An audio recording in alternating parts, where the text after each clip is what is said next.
वो कहते हैं जब अल्लाह मियाँ देता है ना, छप्पर फाड़ के देता है। बेशक। अब आए असली बात पर। ये माल जो है, बख्शिश में भी कुछ मिला है, कुछ घोर में भी मिला है, और मैंने ईमानदारी के साथ इस माल को संभाल के रखा। हाथ मत। अब इसका करते हैं बंटवारा। क्या कहा मैंने? बंटवारा। बंटवारा। मत लगा, हाथ मत लगा। ये रहे पैसे। नहीं नहीं, हाल फिलहाल इसको साइड में रखते हैं। बाकी ये रहे जेवरात। नहीं नहीं, इसका बंटवारा तो बाद में ही होगा, पहले ये। ठीक है, ये मैंने गिन के रखे हैं। 50,000 रुपए हैं। मुंह फट गया ना। चलो इसको रखते हैं इस साइड में। बाकी ये रहे 20,000। अब 20,000 से 1,000 रुपया बच्चे पर खर्च करते हैं। उसका भी तो हक है ना। बच्चा भी क्या याद करेगा कि हाथ ऊंचाई के साथ पाला पड़ा है भाई। समझता है। ये क्या कर रही हो? ये क्या तरीका है? ये क्या? सब्र सब्र बड़ा अच्छा है। अच्छा हाँ, ये हैं, ये इसका क्या करूं? ये अपने पास रख, अपने पास रख। ये तेरे हैं खर्चे के, और पूरा महीना मुझसे खर्चा नहीं लेना। हाँ। बाकी ये जो जेवर है ना, कुछ तो बेचेंगे, और बाकी जेवर नई कुआर को पहनाएंगे। नई कुआर को पहनाएंगे, और हुस्ना का हिस्सा।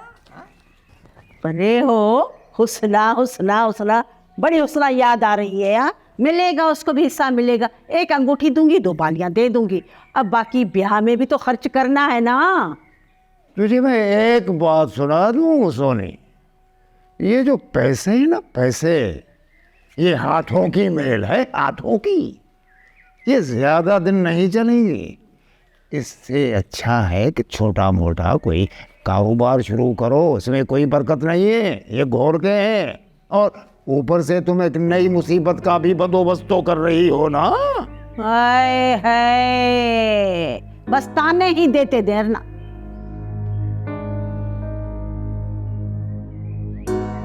तानों के सिवा कुछ नहीं है तुम्हारे पास। को मैं अपने लिए कर रही हूँ क्या?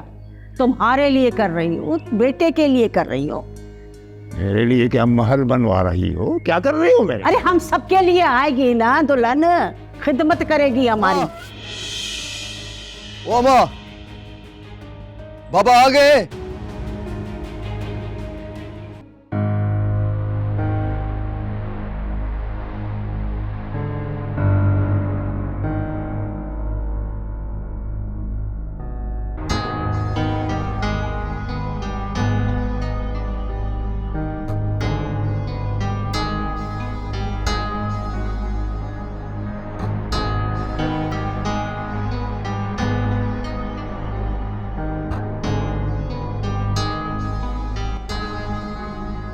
अब आप गए थे ना, हुस्ना आ गई।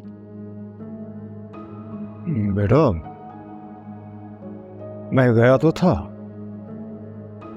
लेकिन वो हुस्ना नहीं आई। बाबा ऐसे कैसे हो सकता है? वो तो इंतजार कर रही थी। बाबा आपने कहा था कि घर के बड़े जाएंगे तो वो साथ आ जाएगी। उसके घर वाले खुशी खुशी उसे साथ भेज देंगे। बाबा सच सच कहें कि आप गए थे या नहीं? बेटा, वो दरअसल बात ये थी कि हुस्ना तो आना चाहती थी, लेकिन उसके घर वाले थे ना, उसको कुछ दिनों के लिए घर में रुकने को कहा, इसलिए वो नहीं आई। मैंने कहा था मैंने कहा था कि मुझे जाने दें। उसने मुझे कभी इनकार न करती आने से। अरे बेटा, बड़े जाते तो बहू की इज्जत होती है। बहू की इज्जत बढ़ रही है और इधर बेटे की इज्जत घट रही है। ये क्या कह रहे हो? तो और क्या कहूँ, आप लोग ही तो बिगाड़ रहे हो। क्या ये सब कुछ हमने बिगाड़ा है? शाबाश है तुझे, बड़ी शाबाश है। जो तेरा बाप गया था वो कुछ भी नहीं है। खैर, पागल मत बन और फिक्र मत कर, आ जाएगी, जरूर आएगी। मैं खुद उसे लेने जाऊंगी। बस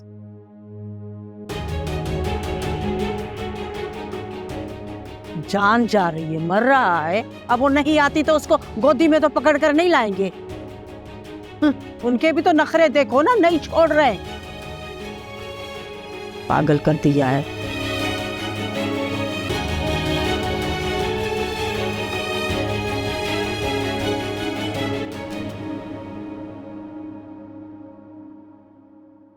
फयाज, ये मैं क्या सुन रही हूँ?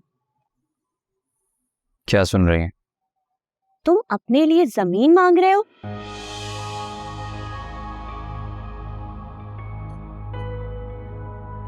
तो इसमें गलत क्या है? ये तो एक दिन होना ही था। और मैं कोई बंटवारे की बात तो नहीं कर रहा। यह हक है मेरा। अभी इसकी जरूरत क्या है? अभी इसकी जरूरत क्यों नहीं? फिर आपको परेशानी हो जाएगी कि दूसरे लोग क्या कहेंगे। अम्मा जान, मैं अपनी जिंदगी अपने तरीके से जीना चाहता हूँ। किसी का हक थोड़ी छीन रहा हूं मैं। लेकिन तुम्हें सब कुछ मिल तो रहा है। हाँ, मिल रहा है, लेकिन मैं सब कुछ खुद हासिल करना चाहता हूँ। ठीक है, तुम्हें वो जमीन मिल जाएगी जो तुम चाहते हो। लेकिन ये क्या सुन रही हूं कि वो तुम मकाते पे देना चाहते हो? देखो बेटा फयाज, ऐसा मत करो। खानदान की इज्जत का सवाल है। क्या कहेंगे लोग? इस हवेली को लोगों की फिक्र ज्यादा है और इस हवेली में रहने वाले मकीनों की परवाह किसी को भी नहीं है। ये बातें तुम्हें आगे चलकर खुद समझ में आ जाएंगी। सब समझ आ रहा है मुझे, और आज से ही नहीं, कई सालों से। देखो बेटा फयाज, हर बात को गुस्से से नहीं सोचते। कुछ दिन इंतजार करो। तो और क्या सोचूं मैं? मेरी हर बात आपको गुस्सा ही लगती है।